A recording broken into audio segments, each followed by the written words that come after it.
तो मूवी की स्टार्टिंग में हमको कुछ फैमिलीज की फोटो दिखाई जाती हैं जिनके बीच बीच में हमें एक सर्जरी करता हुआ एक हाथ भी दिख रहा था। इन फोटोज के एंड होते होते हमें उन्हीं फैमिली और उन्हीं लोगों के फ्यूनरल वाली पिक्स भी दिखाई जाती हैं, जिसके बाद में सीन यहाँ से शिफ्ट हो जाता है, जिसका सिग्निफिकेंस हम थोड़ी देर में जानेंगे। खैर, अब हम सैरा नाम की एक लेडी को अपनी लाइफ स्टोरी सुनाते हुए देखते हैं, जहाँ पर मूवी की आगे की स्टोरी जो है वो उसी का एक नरेशन है। और सबसे बड़ी बात यह है कि ये कहानी एक रियल स्टोरी से इंस्पायर्ड है, जो कि इस मूवी को डबल इंटरेस्टिंग बना देता है। अब हमको मूवी के अंदर 1987 यानी कि 1987 का समय दिखाया जाता है, जहां पर सैरा अपने बेटे मैट को लेकर कनेक्टिकट शहर के हॉस्पिटल से अपने घर जा रही थी। अब असल में इस हॉस्पिटल के अंदर मैट का कैंसर का इलाज चल रहा था, तो सैरा को दिन में काफी बार शहर जाना पड़ता था, लेकिन घर से शहर दूर होने की वजह से उसको काफी दिक्कत हुआ करती थी। अब साथ ही साथ इतनी लंबी ड्राइविंग के चलते मैट की हेल्थ भी खराब होती जा रही थी, जिस वजह से उसे वॉमिट करने के लिए बार बार गाड़ी से उतरना पड़ता था। और अभी भी घर जाते हुए मैट को अचानक से वॉमिट होने लगती है, जिसकी वजह से सैरा को अपनी गाड़ी रोकनी पड़ती है।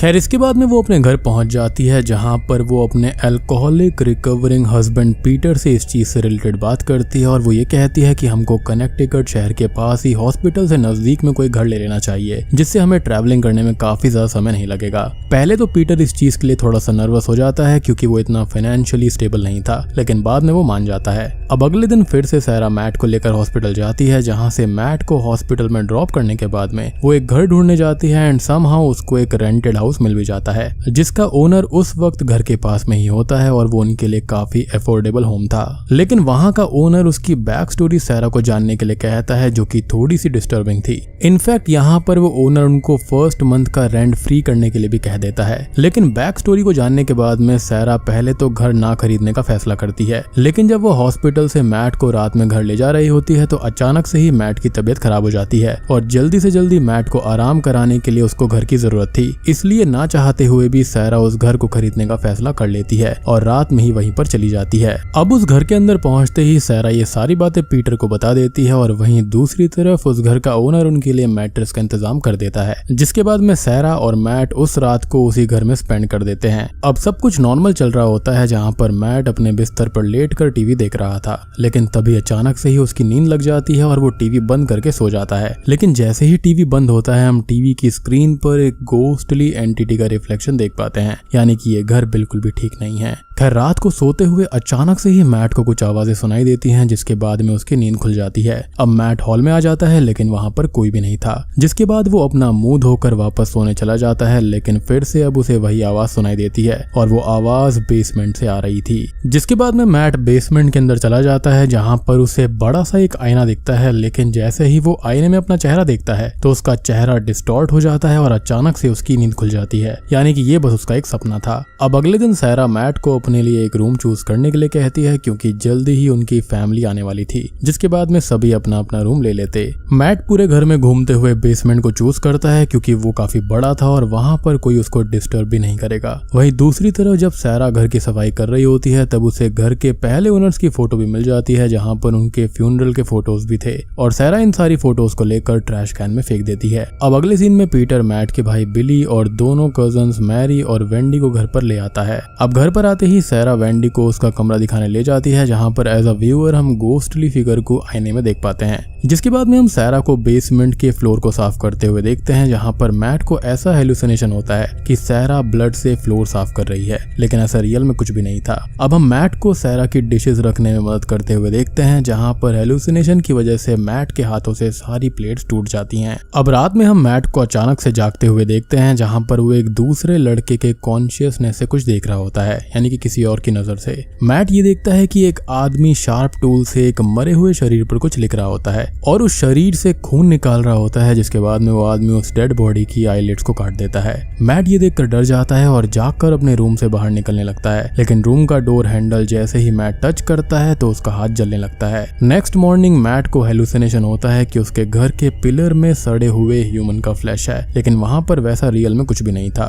अब उसी रात को फिर से मैट की आंखें खुलती हैं, और अब उसे उस कमरे का दरवाजा खुला हुआ दिखता है, जिसे वो काफी समय से खोलने की कोशिश कर रहा था। मैट जैसे ही उस कमरे के अंदर अंदर जाता है तो वो ये देखता है कि वो पूरा कमरा एक मॉर्चुअरी रूम जैसा था, और मॉर्चुअरी रूम वो होता है जहाँ पर डेड बॉडीज को उनको जलाने से या फिर दफनाने से पहले रखा जाता है। अब जब अगली सुबह बिली मैट को बुलाते हुए उस बेसमेंट के अंदर जाता है तो मैट उसको मॉर्चुअरी बेड पर लेटाकर उसको टर्न करने लगता है। अब उसी के बीच में उसको ऐसी हेलुसिनेशन होती है कि कुछ लोग किसी इंसान की ग्रेव बॉक्स से उसकी बॉडी निकालकर वहां पर सैंड बैग भर रहे हैं, और इस चीज का सिग्निफिकेंस हमको एंड में पता चलेगा कि आखिर ये हेलुसिनेशंस हैं क्या। अब तभी रूम के अंदर पीटर आ जाता है, जिसे उस रूम को देखकर बहुत ही शॉक लगता है। अब वो ये बात सैरा को बताता है, जिस पर सैरा उसे घर की पूरी हिस्ट्री बता देती है और उससे माफी मांगती है कि उसने उसको ये पहले नहीं बताया। उसी रात को पीटर घर की पुरानी हिस्ट्री बच्चों को बताता है और कहता है कि ये पहले फ्यूनरल होम हुआ करता था, लेकिन वो काफी समय पहले की बात है। जिसके बाद सब मिलकर प्रे करते हैं, लेकिन जैसे ही प्रेयर शुरू होती है अचानक से ही मैट को फिर से विजन्स आने लगते हैं, जिसके अंदर वो खुद को उसी लड़के की नजरों से देख पाता है,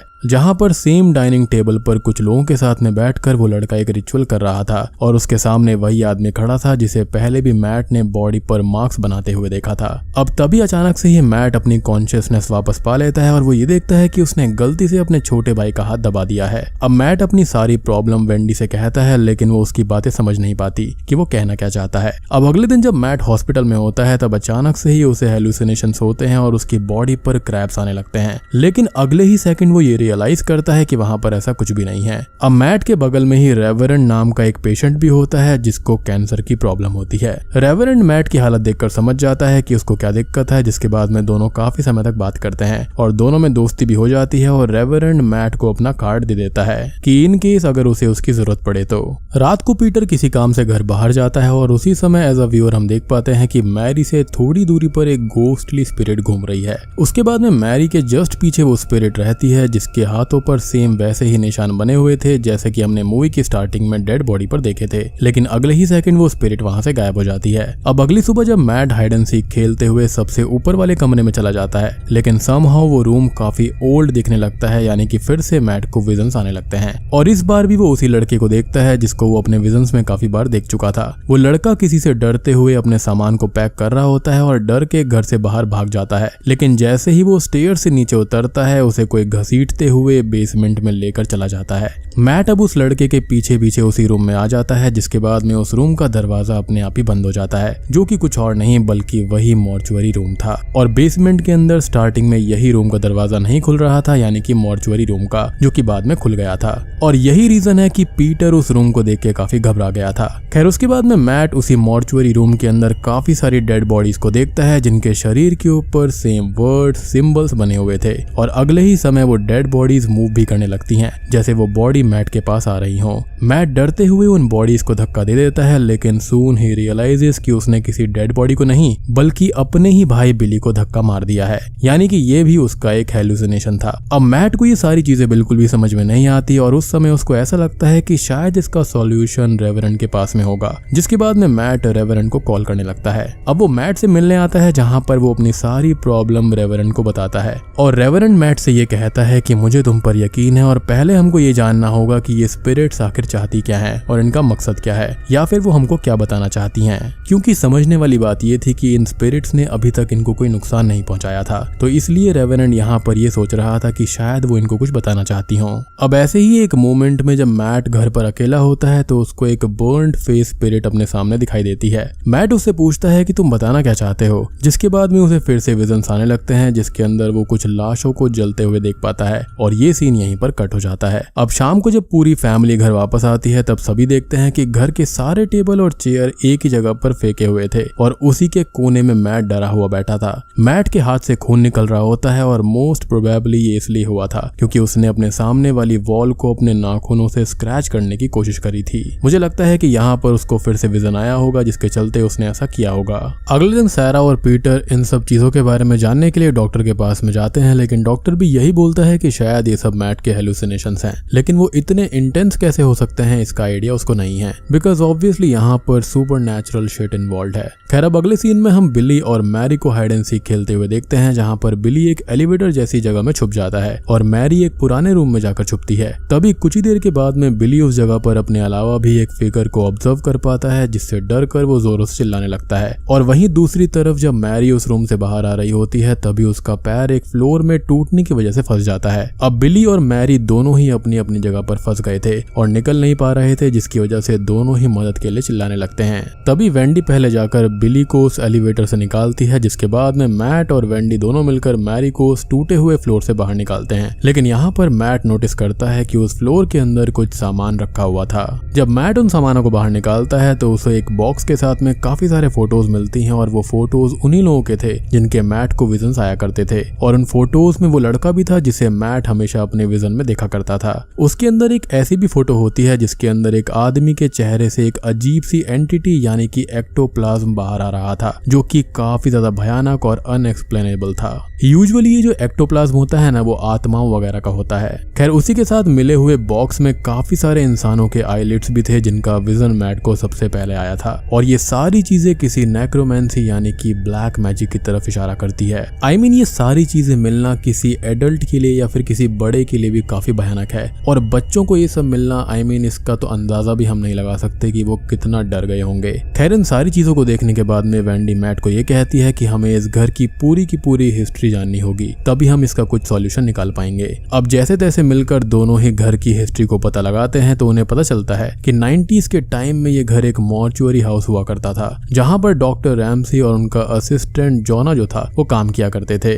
वैसे तो डॉक्टर रैमसी एक मॉर्टिशियन थे, लेकिन वो ऐसा क्लेम किया करते थे कि वो सियोन्स के जरिए डेड लोगों से बातें कर सकते हैं, और ये बात उनकी कनेक्टिकट शहर में उस समय काफी ज्यादा पॉपुलर हो गई थी। अब मैं आपको बता देना चाहता हूँ कि सियोन्स एक ऐसा प्रोसेस होता है जिसमें ग्रुप ऑफ पीपल यानी कि कई सारे लोग एक रिचुअल परफॉर्म करते हैं, जिसमें वो किसी स्पेसिफिक डेड पर्सन से कांटेक्ट कर सकते हैं। अब इसके अंदर एक मीडियम की तरह एक पर्सन को काम करना होता है, और डॉक्टर रैमसी के हर एक सियोन्स के अंदर जोना एक मीडियम बनता था। अब जोना को हिब्रू बाइबल के अंदर एक प्रॉफिट भी बताया गया है, तो आप समझ सकते हैं कि ऐसा क्यों है। और यहाँ पर मैंने इस नाम पर इतना जोर इसलिए डाला है क्योंकि इसका सिग्निफिकेंस एंड में हम जान पाएंगे। अब जैसे जैसे डॉक्टर रैमसी के जो सियोन्स थे वो फेमस हो रहे थे, वैसे वैसे डॉक्टर ने अपने सियोन्स की इंटेंसिटी बढ़ाने की सोची, जिसके लिए उन्होंने डेड बॉडीज का इस्तेमाल करना भी शुरू कर दिया था। जी हाँ, इंटेंसिटी बढ़ाने के लिए वो डेड बॉडीज पर सिंबल्स बना के रिचुअल परफॉर्म किया करते थे, लेकिन उसके साइड इफेक्ट में जोना के शरीर पर एक्टोप्लाज्म का इफेक्ट दिखने लगा था। और अब हम समझ सकते हैं कि एक्टोप्लाज्म और ये बॉडीज का दिखना, विजन्स आना और यहाँ पर निशान सिंबल्स क्यों दिखा करते थे। और एक्टोप्लाज्म को आप आसान भाषा में किसी भी स्पिरिट की एनर्जी आप कह सकते हो, और उस स्पिरिट की एनर्जी को फिजिकल वर्ल्ड में कम्युनिकेट करने के लिए एक मीडियम चाहिए होता है। तो यहाँ पर जोना वही बना करता था, और उस फोटो के अंदर कुछ और नहीं बल्कि जोना के अंदर से वो स्पिरिट बाहर आ रही थी। खैर, तभी उसके बाद में अचानक से ही बीच में एक ऐसी न्यूज आती है कि सियोन्स के दौरान डॉक्टर रैमसे के साथ उसके 5 और मेंबर्स मारे गए थे और जोना वहां से मिसिंग हो गया था। अब इसके बाद में जब गवर्नमेंट कनेक्टिकट में रोड बनाने वाली थी, तब वहां की ग्रेव्स की लोकेशन पता की गई, लेकिन समहाउ 100 से भी ज्यादा ग्रेव्स के अंदर इंसानों की लाश के बदले सैंड बॉक्स रखे हुए थे, जिसका विजन मैट ने स्टार्टिंग में देखा था। और ये काम यहाँ पर किसी और ने नहीं बल्कि डॉक्टर रैमसी ने अपने रिचुअल के लिए ही किया था, यानी कि वो ग्रेव्स के अंदर से मुर्दों को बाहर निकालता था, उन पर नेक्रोमेंसी किया करता था और उसके अंदर रख दिया करता था सैंड बॉक्सेस को, ताकि किसी को भी शक ना हो। और वैसे भी सिंपल सी बात है कि ग्रेव्स को खोलकर कौन ही देखने वाला है। खैर, इन सब चीजों को जानने के बाद में मैट रेवरेंड को कॉल करता है और उसकी हेल्प मांगता है। वो बताता है कि मे बी सोल्स को कंट्रोल करने के लिए डॉक्टर रैमसी ने उन डेड बॉडीज की आईलिड्स काट ली थी और ये ब्लैक मैजिक या फिर रिचुअल परफॉर्म कर दिया था, जिसके अंदर शरीर के ऊपर सिंबल्स कट्स बनाए जाते हैं। सो शायद से डॉक्टर रैमसी स्पिरिट्स को यहाँ पर रोकना चाहता था या फिर उनसे कुछ राज की बातें पूछना चाहता था, क्योंकि इन रिचुअल्स के जरिए आप कुछ भी पूछ सकते हो। पास्ट पूछ सकते हो, कोई खजाना कहाँ पर है वो पूछ सकते हो, फ्यूचर में क्या होने वाला है वो भी आप जान सकते हो। तो बेसिकली डॉक्टर रैमसी यहाँ पर पागल रैमसी हो गया था। और सबसे बड़ी बात कि ये सारे रिचुअल जो थे वो इसी घर के अंदर हुए थे, तो मे बी कुछ सोल्स अभी भी इस घर से कनेक्टेड हैं, जिनके लिए रेवरेंड, वेंडी और मैट प्रेयर करने लगते हैं। लेकिन फिर से मैट को विजन्स आने लगते हैं, जिसके अंदर वो खुद को जोना के कॉन्शियसनेस से देख पाता है, जहां पर सियोन्स करते हुए अचानक से ही जोना के साथ एक्टोप्लाज्म वाली चीज होने लगी थी, यानी कि उसके अंदर स्पिरिट आ गई थी। और डर की वजह से सियोन्स का एक मेंबर जोना का हाथ छोड़ देता है और ये प्रोसेस वहीं पर रुक जाता है। और इस सियोन्स की खास बात ये होती है कि आप सर्कल को ब्रेक नहीं कर सकते और इस सियोन्स के रुकते ही सारी चीजें आउट ऑफ कंट्रोल हो गई थी। अब मैट यहाँ पर चीजें आगे देखने ही वाला था कि तभी सैरा घर पर आ जाती है और वो मैट को डरा हुआ देखकर इन सब का जिम्मेदार रेवरेंड को समझने लगती है और उसे अपने घर से जाने के लिए बोलती है। लेकिन उसको पता होता है कि आगे उन्हें उसकी जरूरत पड़ेगी, इसलिए वो अपना कार्ड सैरा को भी दे देता है। अब रात में सोते हुए वेंडी को एक बर्ड चादर में फंसी हुई दिखाई देती है, जिसके बाद में वो बर्ड को फ्री करती है। लेकिन तभी उसे वहां पर एक डिमोनिक एंटिटी दिखाई देती है, जिससे डर कर वो घर का लैंप चालू कर देती है, जिसके बाद में वो एंटिटी गायब हो जाती है। ऐसा ही कुछ सैरा के साथ भी होता है, जहां पर उसे भी सेम सिंबल्स वाले डिमोनिक एंटिटी दिखाई देते हैं, जिसके बाद में सैरा भी इन चीजों से बहुत ज्यादा डर जाती है। जिसके थोड़ी ही देर के बाद में पीटर ड्रंक होकर घर पहुंचता है, जिसके बाद वो घर के लाइट बल्ब को तोड़ देता है और वहां से चला जाता है। अब पीटर के घर से जाते ही घर के सारे इलेक्ट्रिकल अप्लायंसेस जो होते हैं वो अजीब तरह से बिहेव करने लगते हैं, जैसे घर के अंदर किसी गोस्ट की एंट्रेंस हुई हो। सैरा को रेवरेंड की याद आती है और वो रेवरेंड को कॉल करके अपने घर पर बुला लेती है। वो घर पर पहुंचते ही घर की कंडीशन देखता है और सीधे इसके सॉल्यूशन में लग जाता है। वो एक होली क्रॉस को लेता है और सबसे पावरफुल गोस्ट की बॉडी ढूंढने लगता है। उसे लगता है कि ये वही गोस्ट है जो कि इस फैमिली को परेशान कर रहा है और उसका ये सोचना था कि उसकी बॉडी को बाहर ले जाकर दफनाने से ये प्रॉब्लम सॉल्व हो जाएगी। आखिरकार उसको वो बॉडी मिल भी जाती है और जब वो उस बॉडी को ले जा रहा होता है तो हम एज अ व्यूअर सैरा के पीछे एक बर्न्ड फेस डेविल को देख पाते हैं। अब जैसे ही रेवरेंड उस डेड बॉडी को घर से बाहर निकालता है सारी चीजें नॉर्मल हो जाती हैं। लेकिन तभी हम ये देखते हैं कि मैट को एक डेविल अपनी खिड़की के बाहर दिख रहा है। अब जैसे ही रेवरेंड उस बॉडी को लेकर वहां से चला जाता है तो वो डेविल भी वहां से गायब हो जाता है। और दोस्तों अब यहाँ पर खुलते हैं इस मूवी के असली पत्ते। उस बॉडी के घर से बाहर जाते ही हम ये देखते हैं कि मैट के पूरे शरीर पर वैसी ही मार्किंग बन गई हैं जैसी डेड बॉडीज के ऊपर बनी हुई थी। सैरा को ये बात जैसे ही पता चलती है वो मैट को हॉस्पिटल में एडमिट कर देती है, जहां पर कुछ ही देर के बाद में मैट को वही बर्न्ड फेस डीमन दिखता है। और दोस्तों ये कोई और नहीं है बल्कि ये जोना की स्पिरिट है। जी हाँ, यानी कि उस दिन जोना भी मारा गया था और वहां से भाग नहीं पाया था। और इस मूवी की स्टार्टिंग से ही जोना की स्पिरिट मैट को कुछ बताना चाहती थी और वहीं दूसरी तरफ रेवरेंड को भी अपने कार के बैक सीट पर जोना की स्पिरिट दिखाई देती है, जिससे डर कर रेवरेंड का एक्सीडेंट होते होते बच जाता है। और रेवरेंड को भी सेम विजन्स आते हैं जो कि मैट को आ रहे थे, यानी कि वो भी साफ साफ देख पा रहा था कि जोना के साथ में पास्ट में क्या हुआ था। जोना बताता है कि उस दिन के सियोन्स में जब हाथ छूट गया था तब एक्टोप्लाज्म की वजह से उसे छोड़कर बाकी सब वहां पर मर गए थे। जोना डरते हुए उस घर से बाहर भागने लगा, लेकिन वहां की स्पिरिट्स ने जोना को बाहर जाने नहीं दिया और वहीं पर जला दिया। असल में जोना उस घर की स्पिरिट्स को उनकी फैमिली पर अटैक करने से रोक रहा था, लेकिन जोना की बॉडी बाहर आते ही अब उन्हें बचाने वाला वहां पर कोई भी नहीं है। और यही रीजन था कि स्टार्टिंग से उन पर कोई भी अटैक नहीं हुआ था। उनको स्पिरिट दिख रही थी, उनको खाली देख रही थी, लेकिन उनको वो छू नहीं पा रही थी क्योंकि जोना की स्पिरिट यहाँ पर अच्छी थी और वो सबको रोक रही थी, यानी कि सारी की सारी बुरी स्पिरिट्स को वो रोक पा रहा था। अब रेवरेंड ये बात सुनते ही कार का दरवाजा खोल देता है, जिससे जोना की जो बॉडी के रिमेन्स होते हैं वो हवा में उड़ने लगते हैं, यानी कि उसकी जो स्पिरिट होती है ना वो सीधा जाकर मैट के अंदर चली जाती है, यानी कि वो मैट को पजेस कर लेता है। वहीं दूसरी तरफ घर के अंदर काफी सारी चीजें आउट ऑफ कंट्रोल हो गई थी और घर का हर एक खाना सड़ जाता है और वेंडी पर एक स्पिरिट भी अटैक कर देती है जो कि स्टार्टिंग से नहीं हुआ था।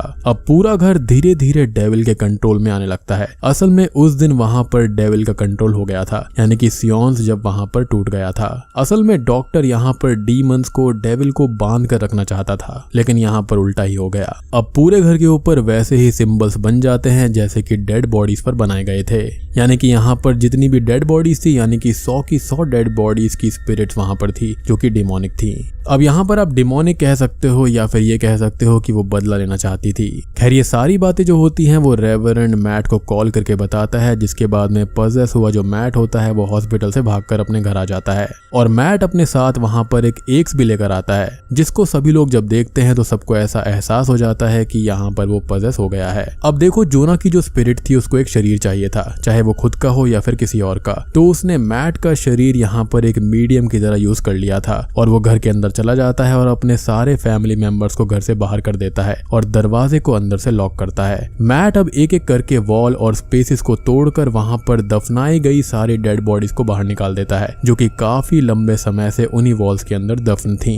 जिसके बाद में वो डेड बॉडीज को बर्न कर देता है और तब तक वहां पर सैरा, पीटर और फायर फाइटर्स भी आ जाते हैं, जो कि आग बुझाने में मदद करने लगते हैं। अब ये जो सारी की सारी स्पिरिट्स होती हैं, उनकी बॉडी जलने की वजह से वो फ्री होने लगती हैं, लेकिन वो जो स्पिरिट्स थी वो अपने साथ मैट को भी ले जाना चाहती थी।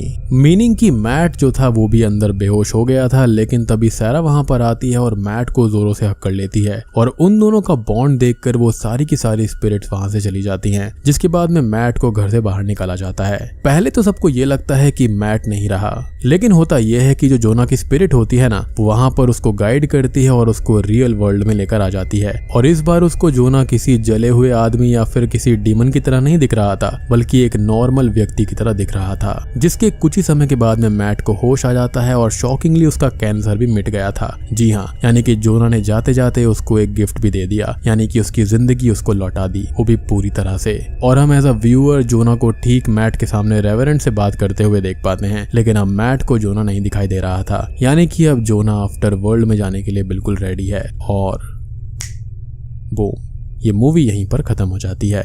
तो